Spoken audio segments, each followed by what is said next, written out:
Hi friends, ಎಲ್ಲರೂ ಹೇಗಿದ್ದೀರಾ? ಎಲ್ಲ ಚೆನ್ನಾಗಿದ್ದೀರಾ ಅಂತ ಅಂದ್ಕೊಂಡಿದ್ದೀನಿ. ಸೊ ನಮ್ಮ ಕೋಲಾರಲ್ಲಿ ಅಂಡರ್ ವಾಟರ್ ವಿತ್ ಎಕ್ಸಿಬಿಷನ್ ಹಾಕಿದ್ದಾರೆ. ಸೊ ಮಕ್ಕಳು ಯಾವಾಗಲೂ ಕೇಳ್ತಾಯಿದ್ರು.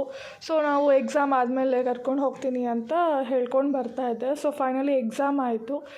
ಸೊ ಕರ್ಕೊಂಡು ಹೋಗಿದ್ದೆ. ತುಂಬ ಎಂಜಾಯ್ ಮಾಡಿದ್ರು. ಅಲ್ಲಿ different types of fishes, star fish ಇತ್ತು ಆ್ಯಂಡ್ ಟಾಟಾಯ್ಸ್ ಇತ್ತು. ಆ್ಯಂಡ್ ಮಕ್ಕಳು ಎಂಜಾಯ್ ಮಾಡಿದ್ರು. ಕೆಲವು ಗೇಮ್ಸ್ ಎಲ್ಲ ಇತ್ತು. So trampoline jump and car speed and snacks ಎಲ್ಲ ಓಕೆ ತಿನ್ಬೋದಾಗಿತ್ತು, ಬಟ್ ಅಂಥ ಟೇಸ್ಟ್ ಏನಿರಲಿಲ್ಲ.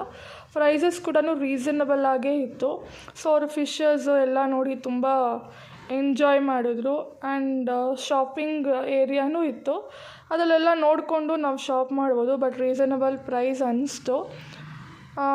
ಮಕ್ಕಳು ಯಾರಾದರೂ ಇದ್ದರೆ ಕರ್ಕೊಂಡು ಹೋಗಿ. ಸೊ ಎಂಜಾಯ್ ಮಾಡ್ತಾರೆ. ವರ್ಕಿಂಗ್ ಪೇರೆಂಟ್ಸ್ ಇರೋರಿಗೆ ಇದೊಂದು ಬೆಸ್ಟ್ ಪ್ಲೇಸ್ ಅಂತ ಹೇಳ್ಬೋದು.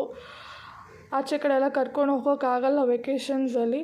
ಸೊ ಹಂಗೆ ಈ ಥರ ಎಕ್ಸಿಬಿಷನ್ಸ್ ಎಲ್ಲ ಹಾಕಿದಾಗ ಅಟ್ಲೀಸ್ಟ್ 3 to 4 hours ಸ್ಪೆಂಡ್ ಮಾಡ್ಬೋದು ಮಕ್ಕಳ ಜೊತೆ. Thank you. Like and subscribe ಮಾಡಿ.